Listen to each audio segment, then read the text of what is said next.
if you're going to be an entrepreneur, you almost have the opposite profile as a soldier. You're very high in openness and you're lower in conscientiousness, or at least conscientiousness is irrelevant. And the reason for that seems to be that, like, if you're an orderly person and you like to follow procedures and rules, it's kind of hard for you to start a company, because when you first start a company or engage in any other creative process, because entrepreneurs turn out to be the same as artists, you kind of have to, you're not operating within a rule-governed structure. In fact, there may be many times where you have to break a small rule to move properly at a higher level of analysis. There's no algorithmic way of generating a new company, right? Obviously. And so it's people who are very high in openness who happen to be good entrepreneurs. And so this is something I thought was extraordinarily cool, because we'd also already known what predicts managerial, administrative, and academic ability. And IQ is crucial for any complex job, so we'll just leave that behind. But what predicts academic ability, for example, at the University of Toronto, is intelligence, obviously, but also conscientiousness. The correlation between creativity and grades at the U of T is zero. Right? But it's not surprising. The thing is, you know, it's easy to be cynical about that, but one of the things you have to understand about creative people is that they continually step outside of the domain of evaluation structures. Right? Because if you're going to say you're going to evaluate the performance of 100 professors on their lecturing ability, well, you kind of have to measure what's common across all the professors in order to come up with the standards for evaluation. Well, that means you're not going to be able to use that structure to evaluate a particularly creative professor, because he or she is going to do something in a way that's so different that it won't show up on the evaluation measure. And of course, that's what happens in universities, you know. Somebody sent me, a couple of days ago, somebody sent me an essay that they had written for their master's thesis that was wildly creative, and they were basically told to leave the program and that they couldn't continue. Not in a mean way. What happened was that what they were thinking was so outside of the conventions in the discipline is that no one had any idea what to do with the essay.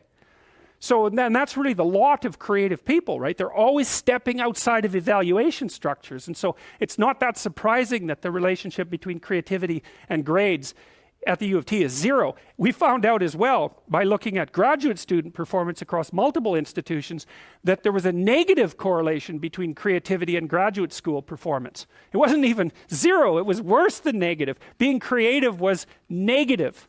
And you think, well, that could make you cynical as well, but you can't be cynical in that way, because one of the things that happens in science is that science tends to progress incrementally rather than in great leaps. Now and then someone comes along who blows the structure out of a science and advances it ridiculously, like Einstein, but like, most people aren't Einstein, and maybe thank God for that.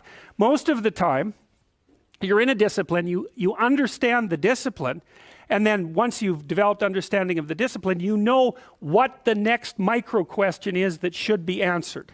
And part of the reason that science is so powerful is because it allows people who aren't genius level creatives to make real advances in the generation of knowledge, one tiny micro step at a time. It doesn't matter if there's 100,000 people doing it and each of them is making a micro step, man. We're zipping along as fast as we possibly want to zip along.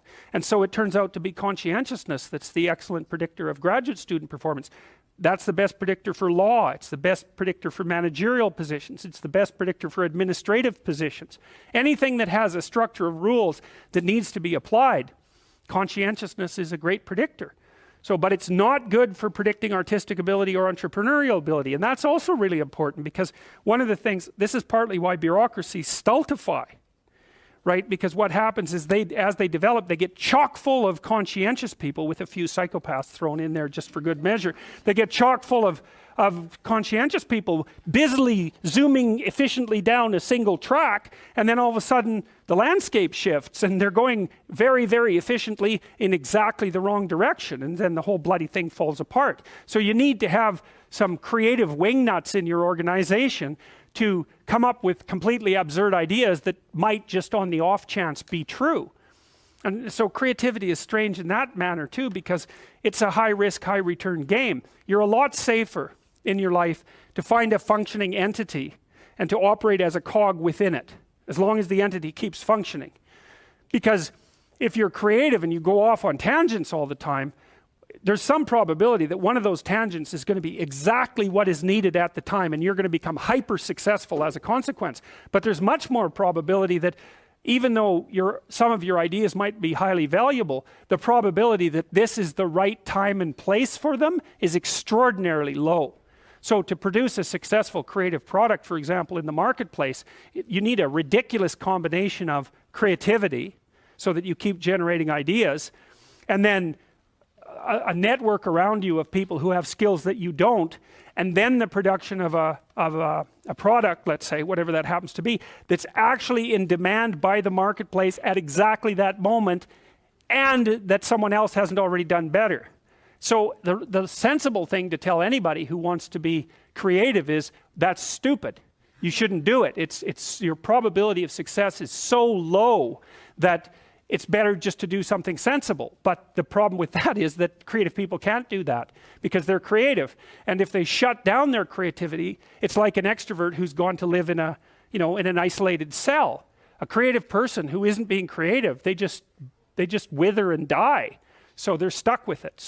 But it is a high risk, high return strategy.